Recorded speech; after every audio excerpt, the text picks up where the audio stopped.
I just woke up, guys. I just woke up. Ayan, guys. Hagay na aking face, guys, because I, tawag na to.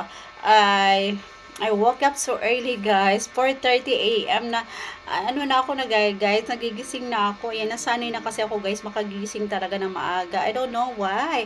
Because of the roster also, guys. It's very noisy. Tiktilaok! Tiktilaok! Tiktilaok! Tuktulaok! Ganyan, guys. Narinig ko kasi dito lang ako sa baba natutulog, guys. Kasi sa taas namin, it's very hot. Sobrang init sa taas, guys. So, maririnig mo talaga yung tilaok ng manok sa umaga. Kaya naman nagigising ako, guys. That's why my eye, ayan, my eye is my asset, guys. And pag kulang talaga ako sa tulog, guys, lumalabas talaga yung eye bags ko. Kaya, okay lang yan. Ayan, so, ayan, let's eat breakfast. I have a breakfast here, guys. Charan! Ayan, guys. My ulam is a scrambled egg. Ayan. Tipid-tipid mo na, guys, kasi I don't have money anymore. Ayan, wala pa akong payout, guys. Ayan, tipid budget mo na ako ngayon kasi may payout, guys, every 25 of the month. So, nauubusan talaga ako ng pang ano, guys, pang allowance every day. Kaya naman, ayan, tipid na ako, guys, sa aking sarili. Ayan, kasi, ayan, anong date pa lang tayo ngayon, guys? Anong date pa lang tayo? Ang tagal pa ng aking sahod, guys. 2 weeks pa. Ang hihintayin ko. So, ayan, kailangan kong magtipid. Tipirin ko yung sarili ko, Ayan, but, ito lang, guys, sapat na. Napakasustansya nito, guys. Yung ating scrambled egg in the morning. Yun, napakasustansya nito. I really love this food, guys. Ayan, buhay probinsya. Buhay mahirap.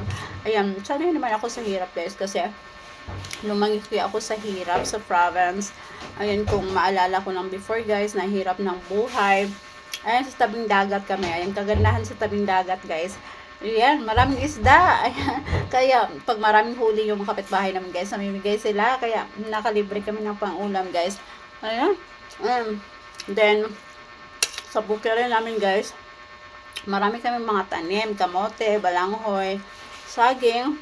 Ayan, pag wala kaming bigas, guys, yun ang sinasaing namin. O, diba? Yun ang kagadahan sa probinsya, guys. Ayan po. Ayan.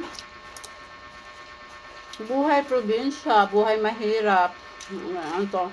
Kaya, I do vlogging, guys. Talagang pupursige ako sa aking pagbablog para makaahon sa hirap. Para matulungan ko yung family ko, guys. Yan, soon, matulungan ko yung family ko. Yan, makaahon sa hirap at makatikim sila ng kaginhawaan. Ayan, makatikim ng kaginhawaan sa buhay, guys. So, diba? Kailangan sipag at syaga at pray kay God para tayo ay pagpalain. Para tayo i-bless, guys. So, ayan. Ayan yung aking breakfast, guys. So, tuwang-tuwa na ako dito.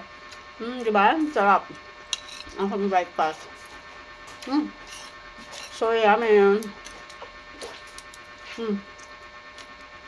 Ayan. Ang kagandahan nito, guys. Pagkagising ko, meron na akong ulam. Meron na akong food na kakainin, guys. Luto ng aming chef. O, diba? Ang galing. Buhay probinsya. Buhay prinsesa.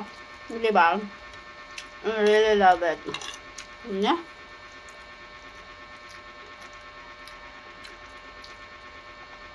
Ayan na. Okay lang to muna sa ngayon, guys.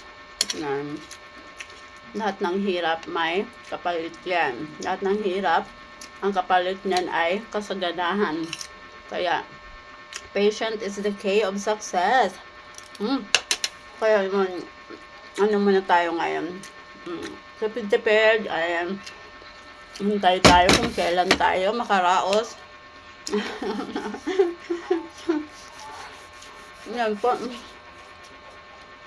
Hintay tayo kung kailan tayo makaraos, guys. Ayan, naubos ko na yung aking rice, oh. Naubos ko na yung aking rice, guys.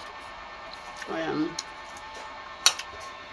Ang sarap na nakakain ako ng scrambled egg ngayon, guys. Before, bira lang ako makakain ng scrambled egg. Ngayon, ano na, kain na ako ngayon lagi. Yeah. Yan, so I'm finished.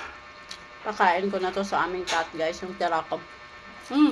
So yummy. I really love it, guys. Ayun, naubos ko yung aking rice. So, that's it for today. I hope you enjoy my videos. Sarap ng aking food.